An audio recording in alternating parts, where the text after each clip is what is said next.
بسم الله الرحمن الرحيم ومن أحسن قولا ممن دعا إلى الله وعمل صالحا وقال إنني من المسلمين.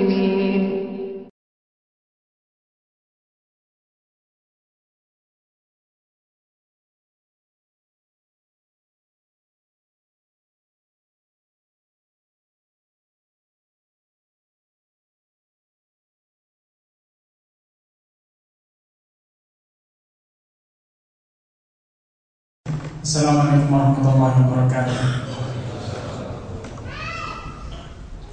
Innal hamdalillah nahmaduhu wa nasta'inuhu wa nastaghfiruh wa na'udzu billahi min shururi anfusina wa sayyiati a'malina. May yahdihillahu fala mudilla lahu wa may yudlil fala hadiya lahu. Asyhadu an la ilaha illallah wahdahu la syarika lah wa asyhadu anna Muhammadan abduhu wa rasuluh. Allahumma 'allimna ma jahilna wanfa'na bima 'allamtana ya arhamar rahimin. Ikhwani fi din, azakumullah. Hadirin sekalian, semoga Allah Subhanahu wa taala senantiasa melimpahkan kerahmatannya kepada kita semuanya. Pada awal pertemuan kita ini, marilah kita panjatkan puji dan syukur kepada Allah Subhanahu wa taala atas karunia dan nikmatnya lah kita dapat berkumpul di salah satu rumah Allah Subhanahu wa taala. Kita dapat bertemu di masjid yang suci ini guna tadabbur, guna tafaqquh fid din.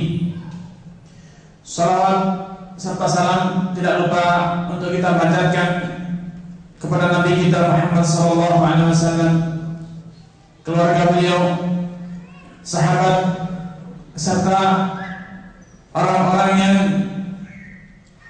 dengan iman ikhlas menjalankan sunnah-sunnah beliau sallallahu alaihi wa ala alihi wa sahbihi ajma'in. Hadirin sekalian, riba adalah tema pembahasan kita kali ini. Mungkin ada yang berkata tema ini sering kita baca, sering kita dengar, sering disampaikan oleh khatib-khatib Jumat. Saya bahkan mungkin pernah mempelajari secara khusus tentang riba. Akan tetapi tidak ada salahnya pada kesempatan kali ini kita kembali mengkaji permasalahan tersebut. Kita kembali mengingat hukum-hukum Allah Subhanahu wa taala dalam permasalahan ini. Dikarenakan momentum yang sedang ada di zaman sekarang, perekonomian dunia yang sedang kita alami sekarang ini sedang merasakan umat Islam dan bahkan termasuk orang-orang kafir pun, umat manusia di penjuru dunia dimanapun berada saat ini sedang merasakan pahitnya, betapa pedihnya, betapa dahsyatnya akibat diterapkannya asas riba dalam perekonomian umat manusia. Kalau kita mengikuti berita-berita, mengikuti perkembangan ekonomi yang ada sekarang ini, ulasan-ulasan pakar ekonomi yang ada di zaman sekarang, kita akan dapatkan bahwa krisis ekonomi global yang menimpa umat manusia kala ini biangnya adalah riba. Kalau Bapak pergi ke supermarket, ke apotek, ke toko, dahulu beberapa waktu silam, kita bisa mendapatkan beras basmati dengan harga 24 real, beras Mesir dengan harga 12 real. Beras Thailand dengan harga 13 real, 14 real. Akan tapi sekarang silahkan lihat di pasaran, di supermarket. Beras Mesir yang dulu dijual dengan harga 12 real, sekarang dijual seharga 28 real.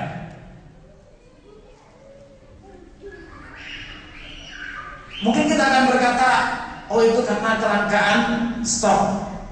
Bukan. Bukan karena kelangkaan stok. Dari dulu produksi beras di mana-mana, di Mesir, di Thailand, di India tidak berubah. Akan tapi biayanya yang menjadikan harga komoditi beras dan yang lainnya menaik, bukan sekedar naik, akan tapi berubah total berlipat ganda, adalah karena rusaknya, bobroknya sistem perekonomian yang ada di dunia. Perekonomian yang didasari oleh riba. Sedikit menggambarkan tentang apa yang terjadi di zaman sekarang ini, krisis ekonomi yang ada sampai sekarang. Saya akan sedikit bercerita tentang apa yang terjadi di Amerika sana, yang berkaitan dengan krisis atau kredit macet perumahan Amerika. Dahulu perusahaan-perusahaan internasional, bahkan perusahaan-perusahaan lokal pun berlomba-lomba untuk menanamkan modalnya, menginvestasikan modalnya pada kredit perumahan di Amerika. Dikarenakan rumah di Amerika setiap hari semakin mahal. Kalau kita beli sekarang dengan harga 10 miliar, dalam setengah tahun akan menjadi 12 miliar. Begitu pesatnya harga rumah di Amerika. Akan tapi dikarenakan perlombaan antara perusahaan properti yang membangun dengan perusahaan-perusahaan finansial, perbankan dan yang serupa dalam memasarkan perumahan tidak seimbang, di mana perbankan mengkreditkan perumahan tersebut dengan kredit segitiga yang melibatkan pemilik para pemilik rumah, yaitu perusahaan properti, kemudian pihak pembiayaan yaitu perbankan atau yang serupa, dan ketiga adalah konsumen, di mana perbankan memberikan kredit lunak kepada masyarakat untuk mendapatkan atau memiliki perumahan yang telah dipasarkan dengan jaminan surat rumah tersebut menjadi jaminannya, dengan perjanjian bila nasabah tidak mampu melunasi kreditnya, maka rumah tersebut otomatis akan menjadi milik perbankan dan perjanjian jual beli dianggap hangus. Uang setoran yang selama disetorkan dianggap hangus. Itulah kisah simple tentang kredit macet perumahan yang terjadi di Amerika, kira-kira demikian gambarnya.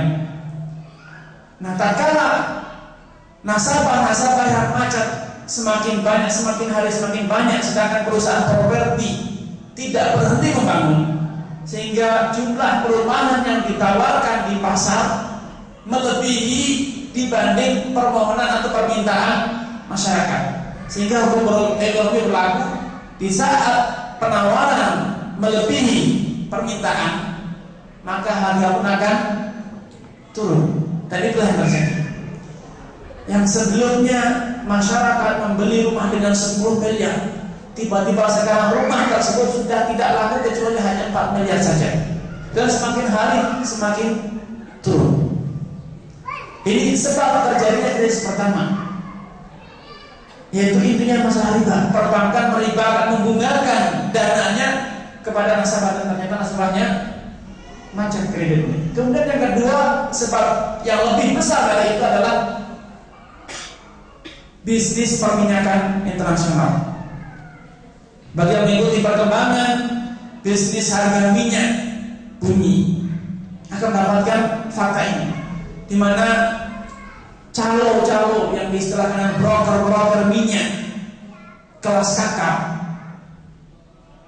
menjadi pembatas, menjadi perantara antara negara produsen, di antaranya OPEC dan yang lain, dengan konsumen, di mana sebelum minyak ini sampai pada konsumen terlebih dahulu dibeli oleh para broker.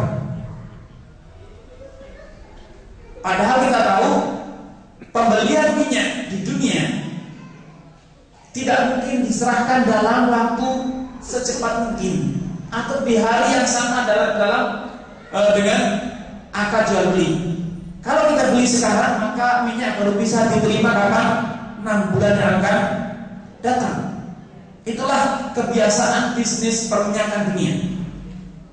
Nah, broker-broker ini mendahului negara konsumen, perusahaan yang akan menggunakan minyak tersebut dibeli terlebih dahulu dengan cara kredit atau sebagian mungkin dengan cara cash. Kemudian bukan minyak yang telah dia beli bukan untuk dikonsumsi akan tapi dikreditkan, dijual kembali kepada broker yang lebih kecil. Dan broker itu mengkreditkan kembali kepada broker selanjutnya. Demikianlah berantai hingga pada akhirnya pada urutan ke-10, ke-9 atau entah berapa baru sampai kepada negara konsumen atau perusahaan yang benar-benar akan mengkonsumsi menggunakan yang tersebut. Kan tapi kita lihat bagaimana praktek jual beli telah terulang sekian kali sebelum barang, mungkin sebelum dikilang, bahkan sebelum minyak diambil dari dalam perut bumi sudah terjadi jual beli barang sekian kali, padahal barangnya belum ada.